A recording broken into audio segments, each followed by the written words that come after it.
ఏపీలో ఎమ్మెల్సీ ఎన్నికల కౌంటింగ్ కోసం అధికారులు ఏర్పాట్లు చేస్తున్నారు. ఏలూరు సమీపంలోని సిఆర్ రెడ్డి ఇంజనీరింగ్ కళాశాలలో స్ట్రాంగ్ రూమ్ లో ఏర్పాటు చేశారు. ఈ స్ట్రాంగ్ రూమ్ వద్దకు బ్యాలెట్ బాక్సులు చేరుకున్నాయి. పోలీసులు భారీ బందోబస్తు ఏర్పాటు చేశారు. స్ట్రాంగ్ రూమ్ వద్ద జిల్లా కలెక్టర్ వెట్రి సెల్వి ఎప్పటికప్పుడు పరిశీలిస్తూ ఉన్నారు. ఇక ఇదే అంశంపై మరింత సమాచారం స్ట్రాంగ్ రూమ్ నుంచి మా ప్రతినిధి శ్రీనివాస్ అందిస్తారు.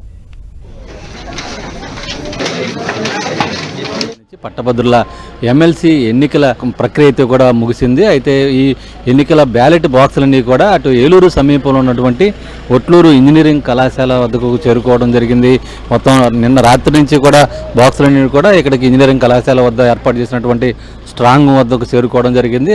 ప్రత్యేకంగా జిల్లాలో ఉన్నటువంటి మొత్తం ఉమ్మడి గోదావరి జిల్లాలో ఉన్నటువంటి ప్రస్తుతం 6 జిల్లాల్లో జరిగినటువంటి కౌంటింగ్ ప్రక్రియ సంబంధించి అన్ని బ్యాలెట్ బాక్సులు అలాగే ఎన్నికల సామగ్రి అంతా కూడా ఇక్కడికి చేరుకున్న సందర్భం అయితే కూడా ఉంది. నిన్న రాత్రి నుంచి కూడా ఇప్పటి వరకు కూడా ఇంకా ఈ బ్యాలెట్ బాక్సులు చేరుకోవడం అలాగే ఇక్కడ రిసెప్షన్ కౌంటర్కి చేరుకోవడం అక్కడి నుంచి కూడా బ్యాలెట్ బాక్సులని భద్రపరిచే పనులంతా కూడా అధికార యంత్రాంగం అంతా కూడా నిమగ్నమై ఉంది.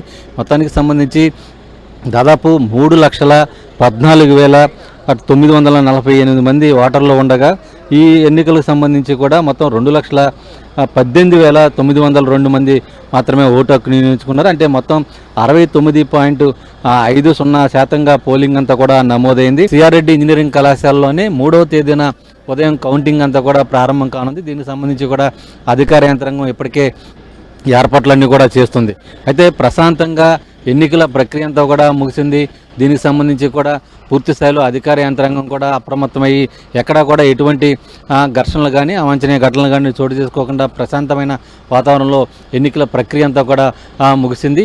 అయితే ఇప్పుడు మొత్తం అంతా కూడా బ్యాలెట్ బాక్సులన్నీ కూడా అంటే దాదాపు 35 మంది అంతా కూడా ఈ ఎన్నికల్లో పోటీ చేయడం జరిగింది.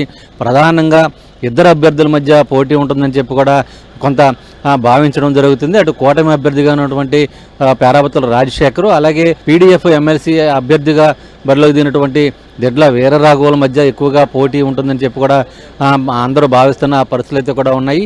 అయితే 3వ తేదీన ఎవరు నెగ్గుతారు ఎవరు తగ్గుతారు అనేది కూడా తెలుస్తుంది. మొత్తానికి సంబంధించి ఇటు ఉమ్మడి గోదావరి జిల్లాల పట్టభద్రుల ఎమ్మెల్సీ ఎన్నికలైతే కూడా ప్రశాంతంగానే కొనసాగాయి. ఈ నేపథ్యంలోనే ఇప్పుడు ఎన్నికల కౌంటింగ్కు సంబంధించి కూడా ఏ విధంగా ఉంటుందని ఎవరి జాతకం ఏ విధంగా ఉందనేది బ్యాలెట్ బాక్సుల్లో ఉన్న నేపథ్యంలో అందరికి కూడా 3వ తేదీకి సంబంధించి కూడా టెన్షన్ మొదలైన పరిస్థితులు అయితే కూడా కనబడుతున్నాయి.